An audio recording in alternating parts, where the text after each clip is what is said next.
귀한 찬양 감사드립니다. 이제 하나님의 말씀을 봉독하겠습니다. 출애굽기 28장 36절에서 38절의 말씀입니다. 구약성경 출애굽기 28장 36절에서 38절입니다.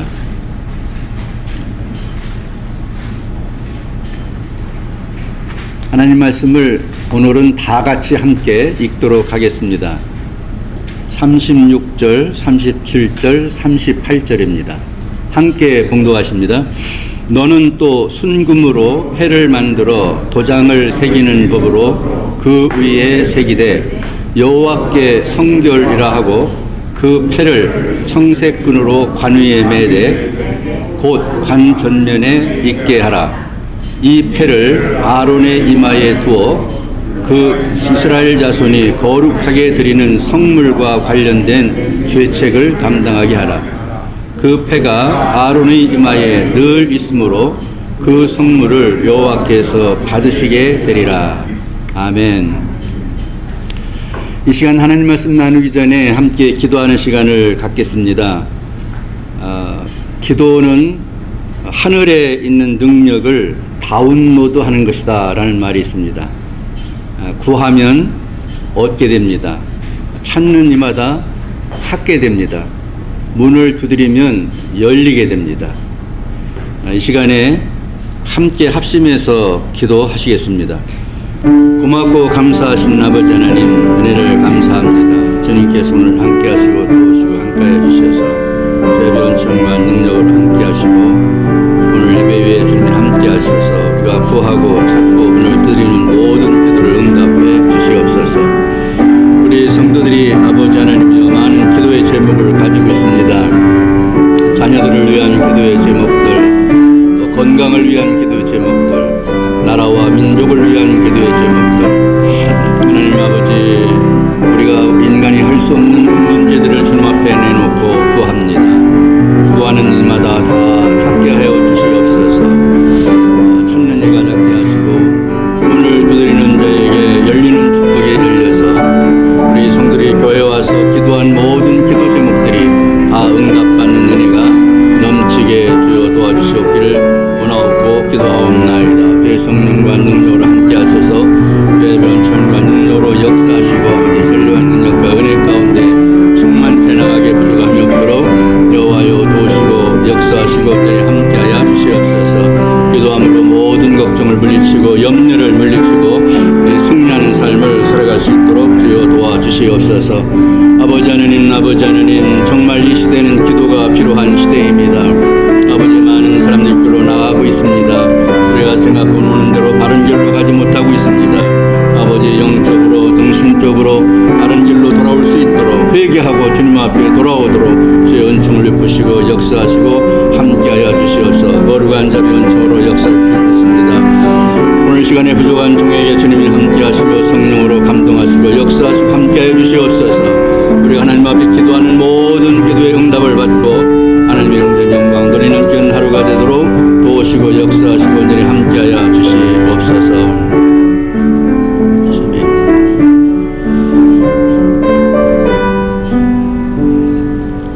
기도할 수 있는데 왜 걱정하십니까? 기도하면서 왜 염려하십니까? 우리 한번 찬양하면서 교회 올 때마다 기도하시고 기도한 것마다 응답받아서 놀라운 하나님의 능력의 삶을 살 수 있게 되기를 바랍니다. 한번 같이 찬양하시겠습니다.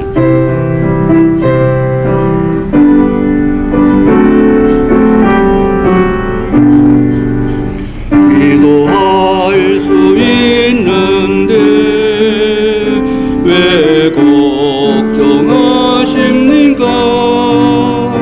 기도하면서 왜 염려하십니까?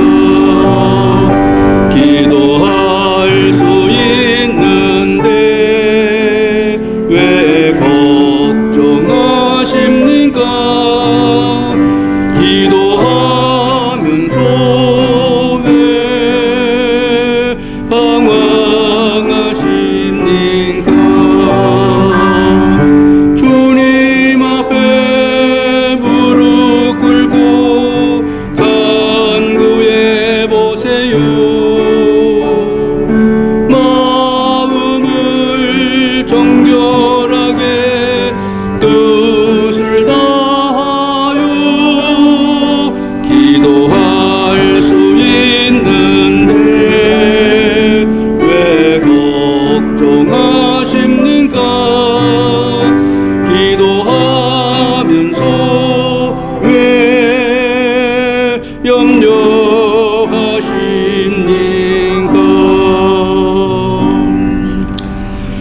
우리 기도하는 모든 제목들이 다 응답받게 되기를 주님의 이름으로 축원드립니다.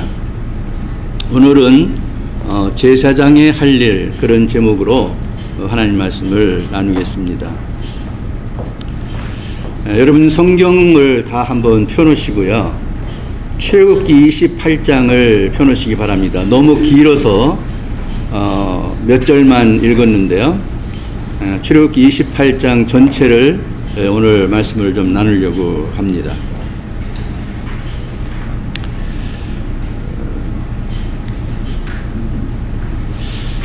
이제 그림을 보시면 두 개의 그림이 좀 있는데요.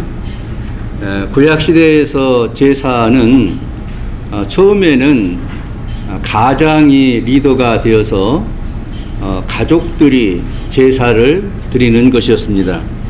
그래서 여기 표시해 보는 것처럼 아들과 아버지 이렇게 흙더미나 돌을 가지고 단을 쌓고 그리고 하나님 앞에 제사를 드렸습니다.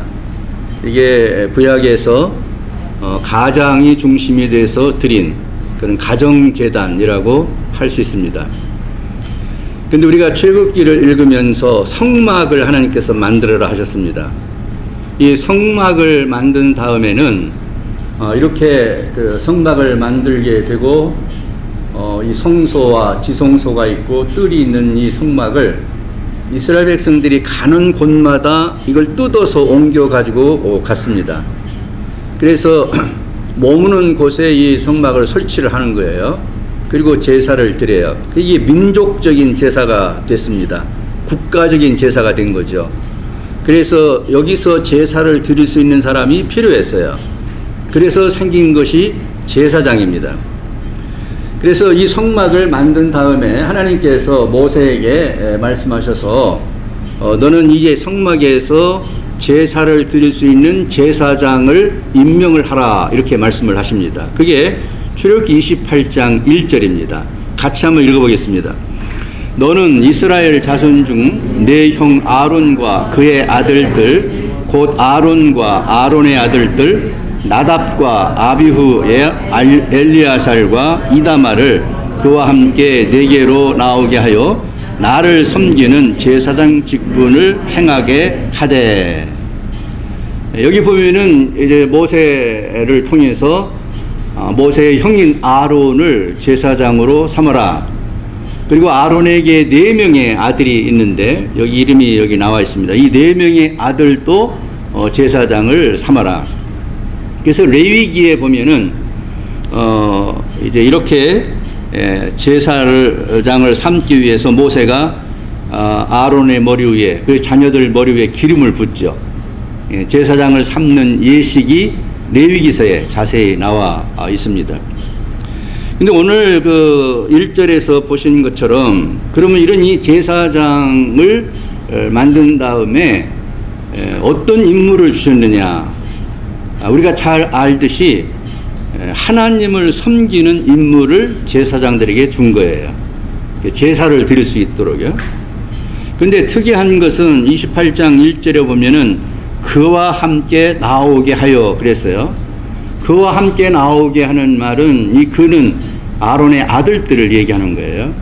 이게 아버지만 와서 제사를 드리는 게 아니라 그 아들들을 데리고 와서 함께 제사를 드리도록 한 것입니다. 그래서 28장 1절을 의역을 해서 다시 말씀을 드려보면 이렇게 요약할 수가 있습니다. 너는 내 아들들과 함께 내게로 와서 나를 섬기는 일을 하라. 이것이 성막을 만든 다음에 하나님께서 제사장을 세운 목적입니다. 여기서 제가 강조하고 싶은 것은요, 아버지와 아들들이 함께 나와서 하나님을 섬기는 일을 하라고 명령한 부분입니다. 아론만 한 게 아니라 그의 아들들과 함께 나와서 하나님을 섬기는 일을, 제사장의 일을 해라, 이렇게 하나님께서 명령을 했고요. 이 명령 이후에 이 성막이 가는 곳마다 아론과 그의 자녀들이 제사를 드리는 일을 맡아서 하게 됩니다. 백성들을 대신해서. 아시는 것처럼 이 지성소에는 1년에 한 번만 대제사장만 들어갈 수 있었고 아무도 못 들어갑니다. 그리고 제사를 드리는 것은 아무나 드릴 수가 없고 제사장만 제사를 드릴 수 있었어요. 일반 백성들은 제사를 못 드렸죠. 그래서 이 아론과 그의 자녀들이 굉장히 중요한 역할을 감당을 하게 되어집니다. 이것은 하나님의 명령이라는 것입니다. 제가 여기서 강조하고자 하는 것은 아버지와 아들이 같이 제사장 노릇을 했다. 또 하나는 이것은 해도 되고 안 해도 되는 것이 아니라 하나님의 명령이었다 하는 것을 강조드리고 싶습니다. 자, 우리가 신약시대에 살고 있습니다. 그럼 오늘날 제사장은 누구냐 하는 질문을 우리는 하게 됩니다. 베드로전서 2장 9절에 보면은 이렇게 얘기하고 있습니다. 그러나 너희는 택하신 족속이요 왕같은 제사장들이요. 놀라운 이야기죠. 이 신약에 와서 제사장이 누구냐 했을 때 그 제사장은 모든 믿는 자들이다 이렇게 얘기하고 있습니다. 여기서 만인 제사장론이 나왔습니다.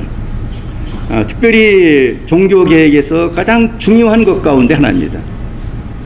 모든 그리스도인들이 제사장이다. 그럼 이 말은 무슨 말이겠습니까?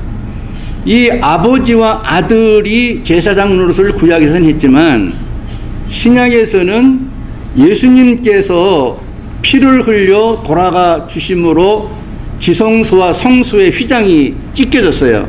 그래서 그 지성소에 누구나 다 들어가서 예배를 드릴 수 있게 되었습니다.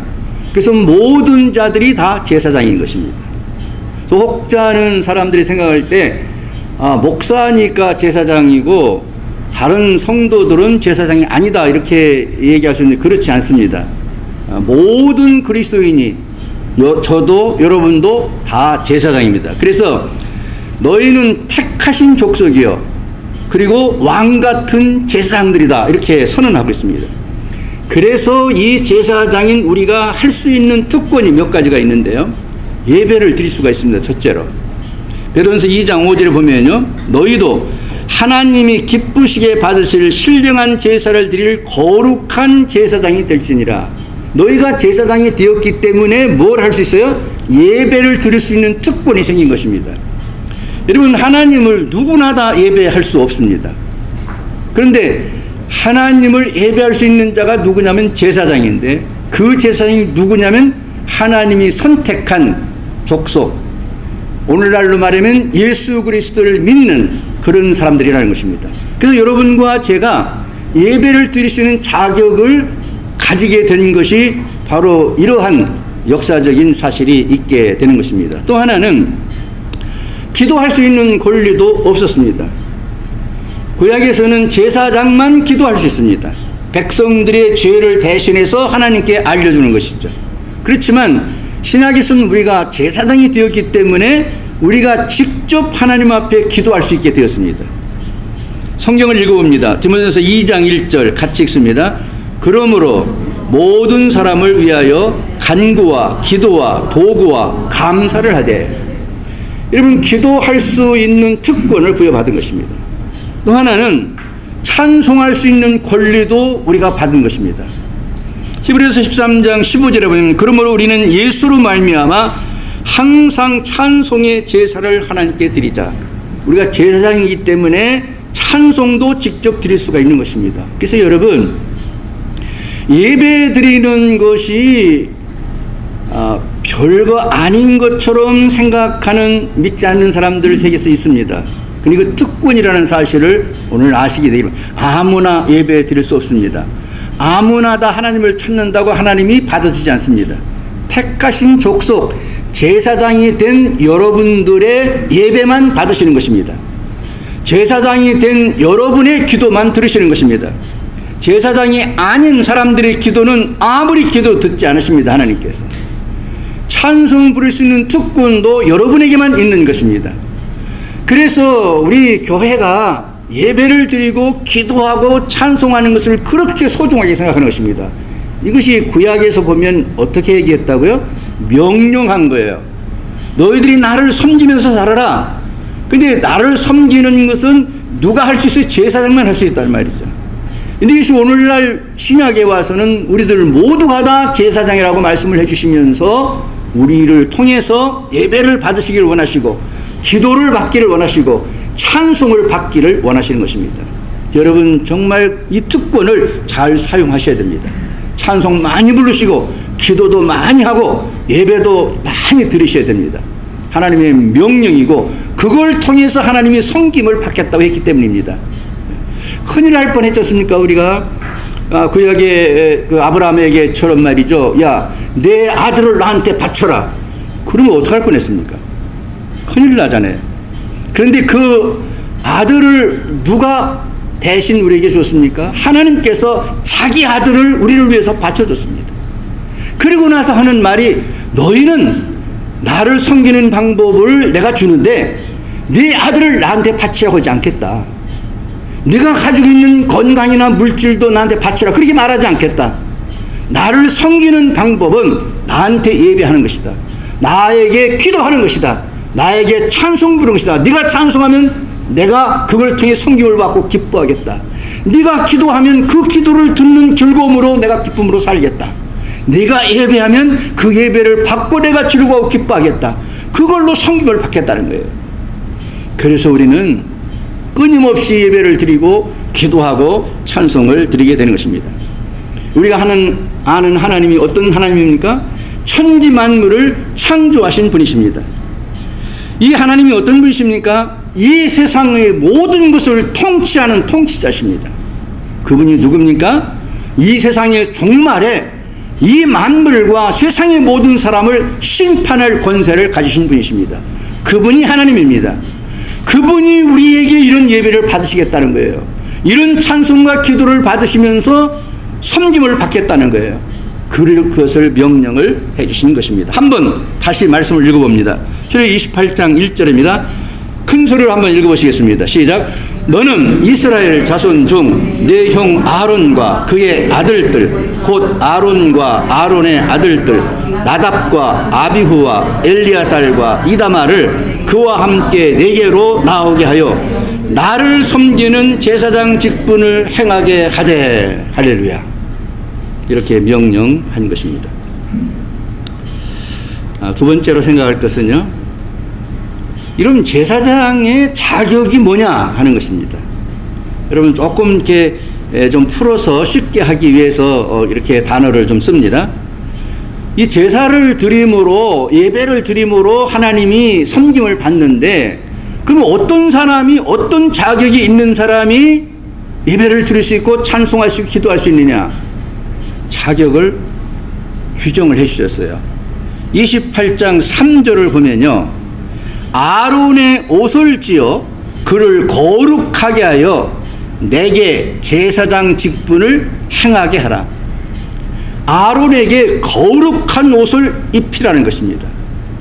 이 제사장 옷이 따로 있었어요. 근데 이 옷은 어떤 옷이냐, 4절에 보면 곧 흉패와 에봇과 겉옷과 반포 속옷과 관과 띠를 만들어서 입혀라. 이게 거룩한 옷인데 이 거룩한 옷의 종류를 이렇게 쓰고 있어요. 4절 또 보면 네 형 아론과 아들들을 위하여 거룩한 옷을 지어 아론이 내게 제사장 직분을 행하게 하라.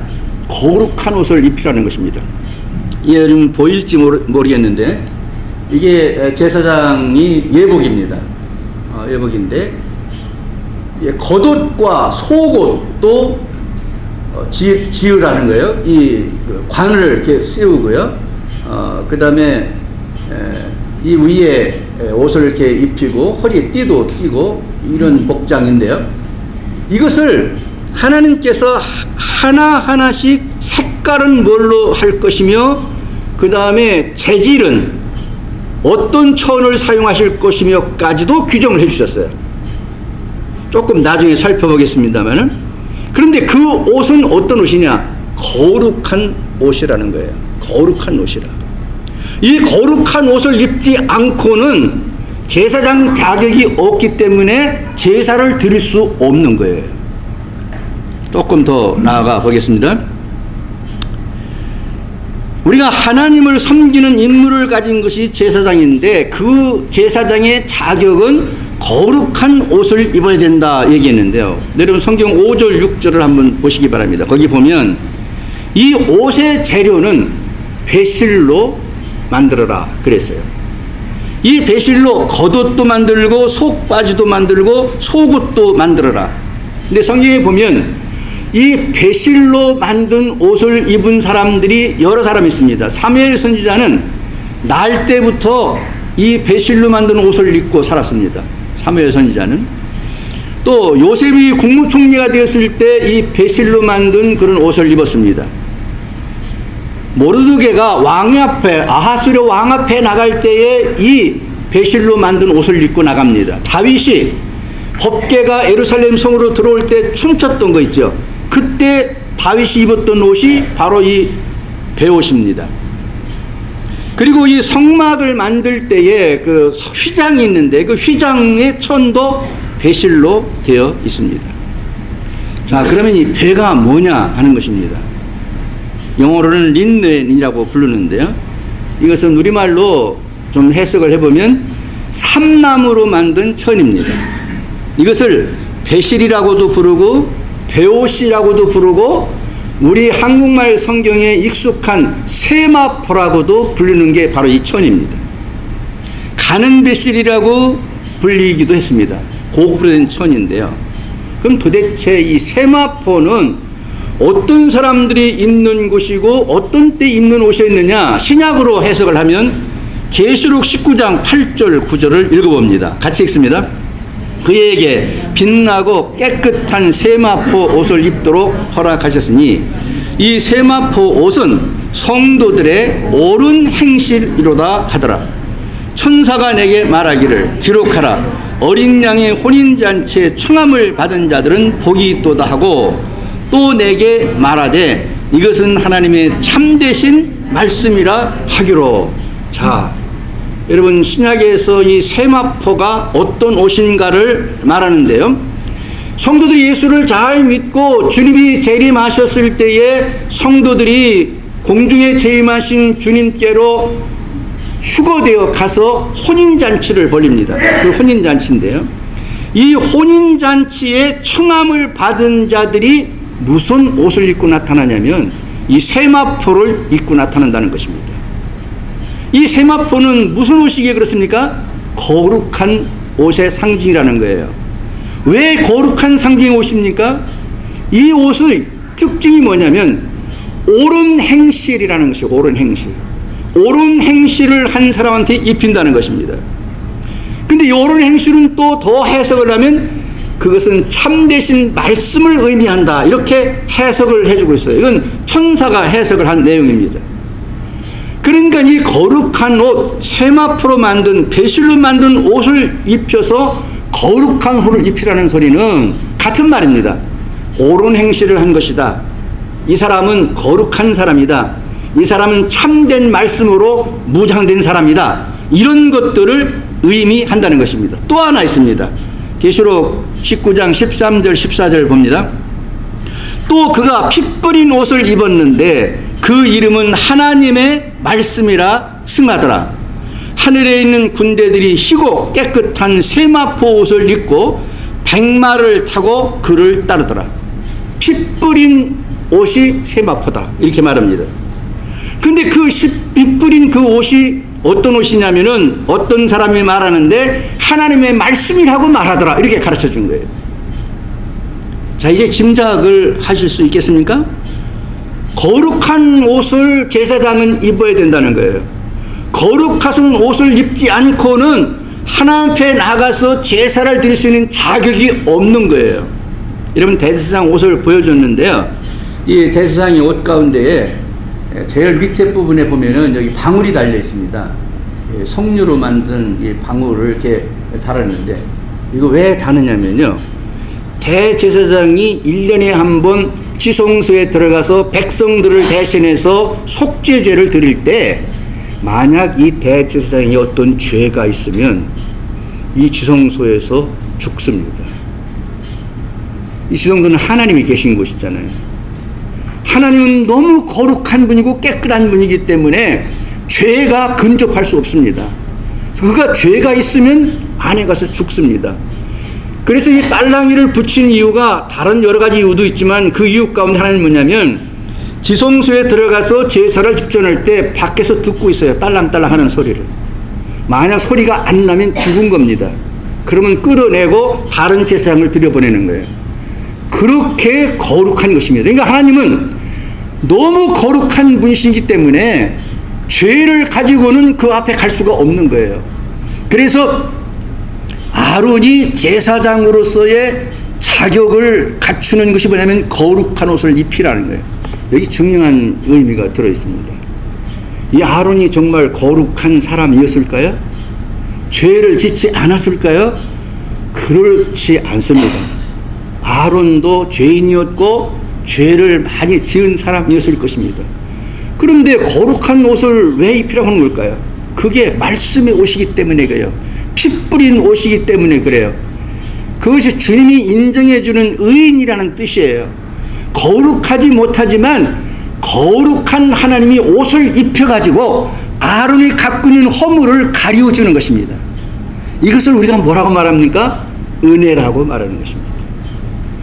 우리 신약에 돌아와서 한번 얘기합니다. 우리가 하나님 앞에 나와 예배를 드릴 모든 자격을 갖췄습니다. 하나님이 우리의 예배를 받으시고 찬송 받으시고 기도를 받으심으로 기뻐하시고 섬김을 받는다고 그랬어요. 근데 우리가 죄를 짓지 않았습니까? 깨끗한가요? 그렇지 못합니다. 모든 인간은 다 죄인입니다. 한 사람도 죄인이 아니라고 말할 수 없습니다. 그게 인간의 한계입니다. 그런데 어떻게 예배 드릴 수 있을까요? 드릴 수 있을까요? 하나님이 예배를 받으시기 위해서 우리의 허물과 죄와 잘못된 것들을 거룩한 옷으로 덮어주신다는 것입니다. 할렐루야. 그렇게 해서 우리의 예배를 받으신다는 거예요. 그래서 그런 의미에서의 거룩한 옷을 입히라는 것입니다.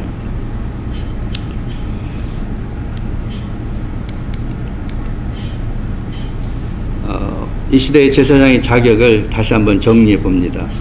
거룩한 옷을 입는데 재료는 세마포다.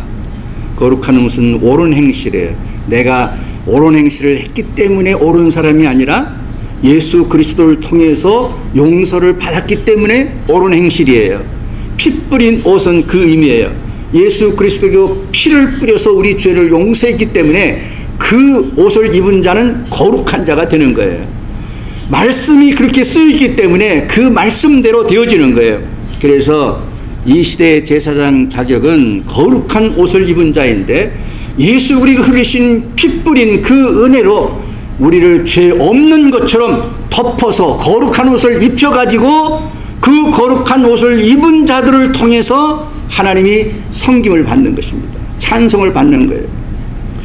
이 말은요, 바꾸어서 얘기하면 이렇게 말할 수 있습니다. 요즘 가끔 그 TV에서 그렇게 웃음을 주는 사람들 보면은 예전에 그렇지 않았는데 근자에 와서 그런 게 가끔 보이더라고요. 성경 말씀이나 예수님이나 찬송이나 이런 걸 세속화시켜가지고 우습게 만들어서 사람들을 웃기는 그런 일을 하고 있어요. 여러분 어떻게 생각하십니까? 하나님께서 그거 받으실까요? 안 받으시죠? 그게 찬송일까요? 찬송이 아니지. 우리가 깊이 생각해야 됩니다. 이 천지 만물을 창조하시고 통치하시고 심판하실 온 우주 가운데 한 분밖에 계시는 그분이 당신이 만든 만물과 사람들을 통해서 섬김을 받기를 원하시는데 다 죄인이기 때문에 죄인들로부터 섬김 받을 수가 없어요.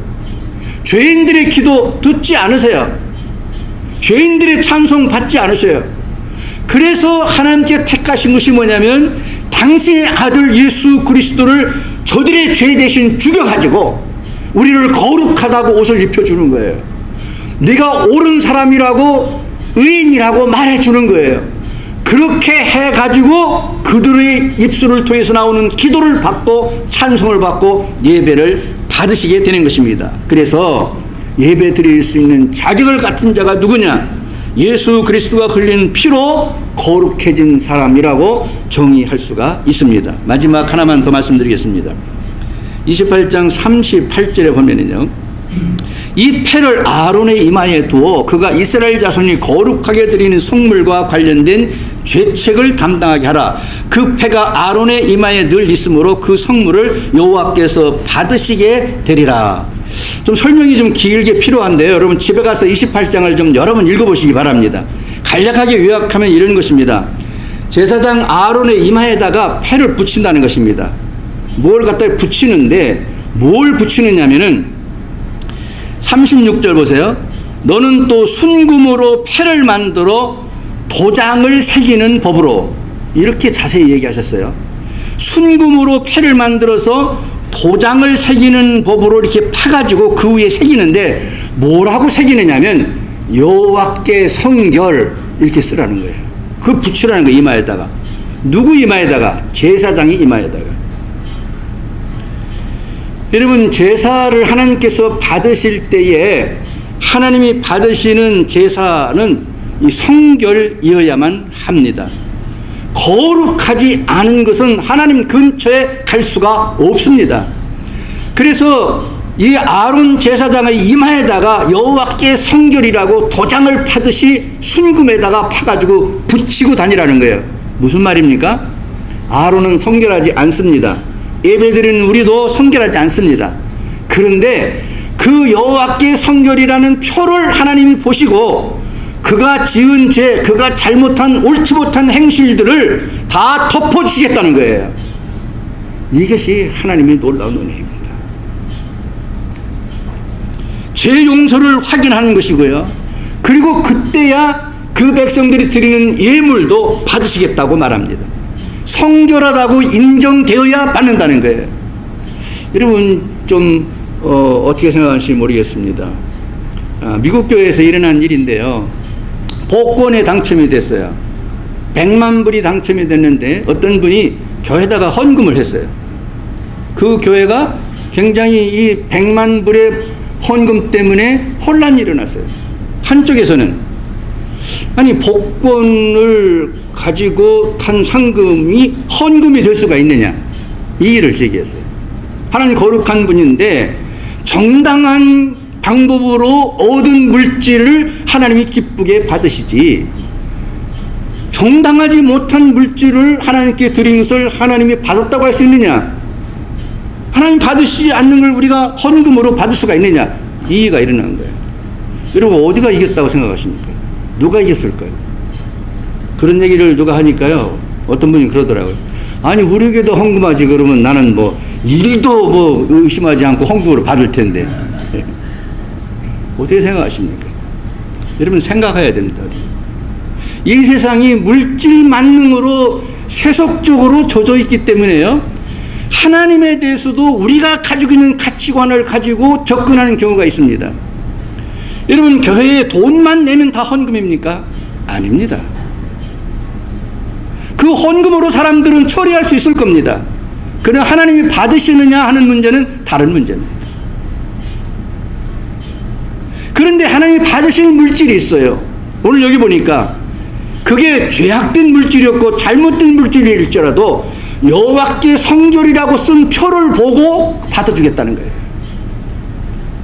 그러니까 이 말은 이런 얘기입니다. 우리가 내가 가지고 있는 의로 하나님 앞에 갈 수가 없고요, 내가 가지고 있는 지식으로 하나님을 찾을 수도 없고요, 내가 가지고 있는 물질로 하나님을 옮길 수가 없어요. 하나님은 그런 분이에요.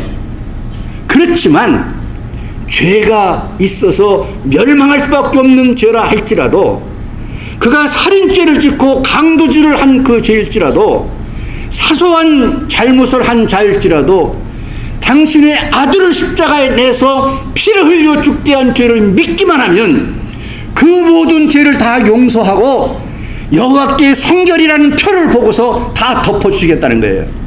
그 물질도 받으시고 그 예배도 받으시겠다는 것입니다. 이것이 우리에게 주시는 놀라운 은혜입니다. 그래서 이 시대의 제사장들의 사인은 뭐여야 될까요? 여러분 다 제사장이신데 어떤 사인을 갖고 다니셔야 될까요? 구약의 제사장처럼 여기다가 이마에다가 뭐 이렇게 여호와께 성결 이렇게 써붙이고 다닐 수는 없지 않습니까? 그런데 우리에게 뭐가 있어야 될까요? 누가 봐도 이 사람은 성결한 사람이야, 이런 사인이 있어야 된다는 것입니다. 그 표적이 있어야 된다는 거예요. 저분은 교회는 나가는데 또 뭐 설교는 곧잘 하는 것 같은데 사는 걸 보니까 성결하고는 관계가 없네. 그 문제가 있는 것입니다. 그 가지고 있는 직분이 문제가 아니죠. 그가 어떤 명예나 권세를 갖고 있는 게 중요한 게 아니죠. 여호와께 성결한 사인이 내 삶에 있느냐, 내 언어에 있느냐, 내 행동에 있느냐, 이것이 중요하다는 것입니다. 히브리서 12장 14절에 보면요, 모든 사람과 더불어 화평함과 거룩함을 따르라. 다음에 보세요. 이것이 없이는 아무도 주를 보지 못하리라. 왜 못 볼까요? 만나주지 않는다는 것입니다. 화평함이 없어요. 거룩을 쫓지 않는 삶을 살아요. 여러분, 인간관계를 잘 해가지고 사람들 이렇게 엮고 저렇게 엮어서 인기 있는 사람으로 살아갈 수 있어요. 박수받는 사람으로 살아갈 수 있어요. 존경받는 사람으로 속일 수 있어요. 그렇지만 주를 만나지는 못하리라. 나는 만나주지 않는다는 거예요. 무엇으로 포장해도 만나줄 수 없다는 거예요. 그럼 뭐가 있어야 되느냐? 모든 사람과 더불어 화평함을 누리는 삶이 있어야 된다는 것입니다. 여기 보세요. 모든 사람입니다. 모든 사람. 그리고 뭘 따라야 돼요? 거룩함이 있어야 되는 거예요. 거룩이 뭡니까? 성결입니다. 여호와께 성결, 그런 사인이 있어야 된다는 것입니다. 그런 자들을 주님이 만나주신다는 것입니다. 아버지 날인데요, 현대는 그 아버지 날에 그 생존하시는 아버지들 공경하는 날로 이렇게 지켜지는 것 같습니다. 여러분, 아버지 되시는 분들 자녀들한테 선물 다 받으셨죠? 저도 선물 받았습니다. 또 식사 대접받고 자녀들한테. 그게 이제 아버지 날처럼 이렇게 되어가는 것 같아요.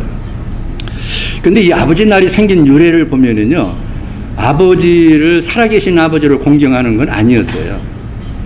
작고한 아버지를 추모하는 날로 지켰습니다. 웨스트 버지니아 주에서 1908년에 광산 사고가 났는데요. 362명의 아버지가 광산에서 매몰돼서 죽었습니다. 그때 근처에 있는 교회에서 이 아버지들을 추모하는 예배를 드렸어요. 그게 이제 시작입니다. 아버지 날이 공식으로 만들어지게 된 계기는 다른 데서 또 시작이 됐습니다. 워싱턴주에 스포켄이라는 도시가 있는데 거기에 스마트 다트라고는 여인이 있었습니다. 이 사람의 어머니는 일찍 돌아가셨고요. 아버지는 전쟁의 군인이었었는데 어머니가 돌아가신 다음에 전쟁에서 돌아온 아버지가 이 스마트 다트라는 여인을 비롯해서 6남매를 아버지가 혼자 길렀어요. 그걸 이렇게 보니까 이 딸이 말이죠. 정말 아버지가 훌륭하거든요. 근데 그 아버지가 돌아가셨어요. 돌아가신 날 부근이 이제 그 6월 며칠이에요. 그래서 그 다니던 스포켄의 한 교회 목사님에게 말씀해서 우리 아버지가 이렇게 훌륭하게 사시다 돌아가셨는데 추모를 하고 싶다. 그래서 아버지를 추모하면서 예배를 드린 것이 아버지 날을 만들게 된 시작입니다. 그리고 공적으로는 1972년에 리처드 닉슨 대통령이 서명을 했습니다. 6월 셋째 주일에 아버지 날로 하자, 이렇게 해서 오늘까지 지켜오고 있습니다. 여러분, 살아계신 아버지는 공경을 받아야 마땅합니다. 또 돌아가신 아버지를 추모해야 합니다. 어머니와 함께 아버지는 정말 그런 대접을 받을 만한 충분한 자격이 있습니다. 어떤 아버지든 그렇습니다. 돌아가신 분이든 살아계신 분이든 공경을 받아야 되고 존경을 받아야 마땅합니다. 여러분, 자녀들이 계시다면 그 자녀들이 축복받는 비결이 부모를 공경하게 하는 것입니다. 어떻게 하든지 부모를 공경하도록 잘 가르쳐 놓으면 그 자녀가 복받는 것입니다. 그것이 성경입니다. 또 돌아가신 분에게도 최선을 다해서 해야 되죠. 그것이 우리가 해야 할 일입니다. 그런데 여러분, 저는 여기서 그런 인간적인 것들은 잘 하시고, 제가 말 안 해도 잘 하실 줄 압니다. 뭐 선물도 하고 식사도 하고 하지 않습니까? 근데 문제가 하나 있습니다. 하나님이 원하는 아버지는 어떤 아버지일까 하는 것입니다. 제가 오늘 말씀을 나눈 것도 여기 있습니다. 하나님께서는 아버지들에 대해서 도대체 뭘 생각할까? 뭘 하기를 원할까, 아버지들이? 제가 출애굽기를 통해서 본 것은 세 가지입니다. 첫째는 하나님을 섬기는 아버지입니다. 아론과 그 아들들을 통해 가지고 하나님이 제사장을 만드시고 그들을 통해서 하나님이 섬김받기를 원했어요. 그래서 이것은 하나님을 섬기는 아버지입니다. 그런 면에서 여러분들은 참 훌륭한 아버지이고 하나님께도 정말 사랑받을 아버지입니다. 왜? 하나님을 섬기시니까. 이게 첫 번째입니다. 하나님을 잘 섬기는 아버지. 하나님을 섬기는 아버지. 두 번째는요, 하나님이 원하시는 아버지는요, 거룩한 옷을 입고 살아가는 아버지입니다. 옳은 행실이 있는 아버지입니다. 정직하게 살아가는 아버지입니다. 하나님이 원하시는 거라는 거예요. 그걸 하나님이 기뻐하신다는 것입니다. 세 번째는 성결의 표를 가지고 살아가는 것입니다. 성결의 표. 그래서 자녀들이 볼 때도 우리 아버지가 참 성결한 분이시다. 자녀들이 부모가 돌아가신 다음에 추모할 때도 우리 아버지는 정말 깨끗하게 사신 분이었다. 하나님이 보실 때 이걸 기뻐하셨다는 거예요. 여러분, 마지막 때요, 우리 그리스찬들은 잘 압니다. 이마에다가 우리가 표를 받습니다. 사탄은 우리의 이마에다가 짐승의 표를 새긴다고 그랬어요. 그런데 오늘 보니까 성경은 하나님을 예배하는 아버지 제사장들에게는 여호와께 성결이란 패를 붙인다는 거예요. 여러분, 둘 중 하나가 될 것입니다. 우리가 성결의 표를 가지고 살아야 되겠다 하는 것입니다. 나의 아버지는 어떤 아버지였던가 한번 추모할 수 있기를 바랍니다. 동시에 만약 내가 아버지라면 나는 어떤 아버지가 될 건가 오늘 한번 생각해 볼 수 있으면 좋겠습니다. 손둥이라는 손양은 목사님의 딸은 아버지가 돌아가시고 난 후에 나의 아버지 송양 목사라는 책을 썼습니다. 이 책에 보면 아버지에 대한 사랑이 절절합니다. 아버지가 어떤 삶을 살았는가, 아버지가 그런 삶을 살았기 때문에 자녀들이 느끼는 건 뭔가, 본받은 건 뭔가, 어떻게 살기로 결심했는가 하는 것들이 나오고 있어요. 모택동에 대한 책도 나의 아버지 모택동이라는 책이 있습니다. 모택동은 그렇게 좋은 사람으로 우리에게 비춰지지 않지만 그의 자녀에게는 훌륭한 아버지일 수 있거든요. 나의 아버지는 어떤 아버지인가? 여러 사람들이 아버지를 그리워하면서 아버지 그리운 당신, 이런 책을 펴냈습니다. 여러분 좀 챌린지 드립니다. 여러분의 자녀들이 여러분 아버지를 생각하면서 나의 아버지라는 책을 쓸 때 우리의 자녀들이 무슨 내용을 쓸 수 있을까 한번 생각해 보시기 바랍니다.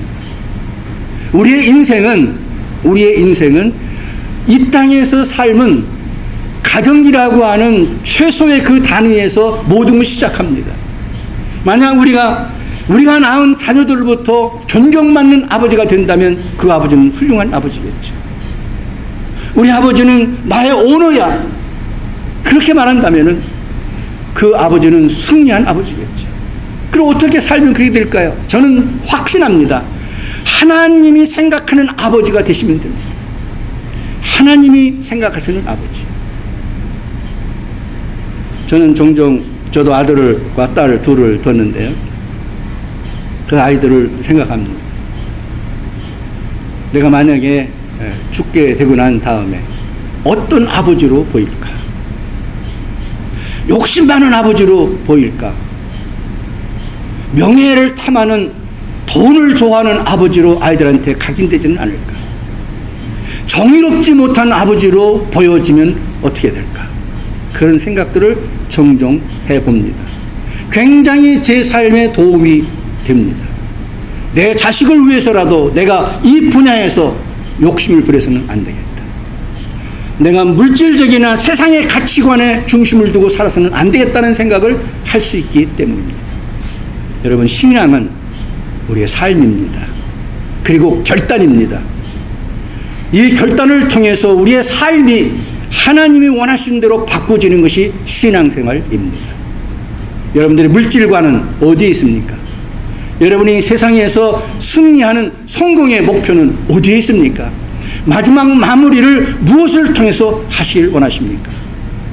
하나님이 원하시는 아버지가 될 수 있도록, 하나님이 원하시는 어머니가 될 수 있도록, 그런다면 하나님은 그걸 통해서 섬김 받으시고 영광을 받으시고 축복하시고 대대손손 그 후손들에게 놀라운 하나님의 축복이 임하게 될 것을 믿습니다. 다 같이 한번 기도하시겠습니다. 나의 아버지를 추모하는 마음으로 돌아가신 분들은 한번 생각하면서 기도하시기 바랍니다. 또 나는 어떤 아버지인가, 아버지들은 생각해 보시기 바랍니다. 또 나는 어떤 아버지가 될 것인가도 생각해 보시기 바랍니다. 마지막으로 내 아들은 어떤 아버지가 되기를 원하는가 하는 생각을 한번 해보시면서 함께 기도하시겠습니다. 고맙고 감사하신 아버지 하나님, 우리들에게 귀한 말씀을 허락해 주셔서 감사합니다. 이 아버지 날에 하나님이 원하시는 아버지들이 다 될 수 있도록 축복하시고 역사하시고 함께해 주시기 원하고 기도합니다. 참으로 저희들은 아버지 하나님이여 이제 죽을 수밖에 없는 미물만도 못한 인간이었습니다. 얼마나 우리들에게 탐욕이 많았습니까? 욕심이 많았습니까? 이기심이 많았습니까? 하나님 아버지, 하나님 앞에서 부끄러울 게 없습니다. 아버지 하나님의 생존을 위해서, 서바이벌 하기 위해서 우리는 마음대로 살았습니다. 하나님 아버지, 우리 자신을 돌아봅니다. 나는 어떤 아버지인가? 나는 어떤 어머니인가? 아버지 생각해 봅니다. 우리가 그토록 사랑하는 우리의 자녀들이 어떤 아버지가 되기를 우리가 원하는가? 어떤 어머니가 되기를 원하는가? 우리가 그들에게 미쳐줄 역량은 어떤 것인가? 어떤 본을 보이며 살 것인가? 무슨 역량을 그들에게 줄 수 있는가를 생각해 보면서 살아가게 하여 주시옵소서. 부모가 없이 태어난 자녀는 아무도 없습니다. 어떤 아버지든 존경을 받아야 됩니다. 동경을 받아야 됩니다. 어떤 어머니든 공경을 받고 존경을 받아야 됩니다.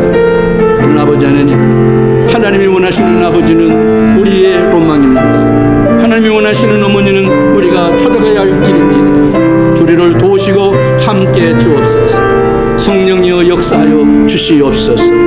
우리 주님이 잘했다 칭찬받는 아버지들, 어머니들이 다 되게 도와주시고 하나님이 기뻐하시는 삶을 사는 아버지와 어머니가 되게 해주시고 우리가 언젠가 이 땅에서의 삶을 마치게 될 때에 우리의 사랑하는 자녀들이 아버지의 이름을 부르면서 정말 공경하고 존경하고 그를 오너하고 정말 사랑하는, 그래서 그 자녀들은 또 좋은 아버지가 되고 좋은 어머니가 되는 그런 놀라운 은총과 은혜가 넘치도록 도와주시옵소서.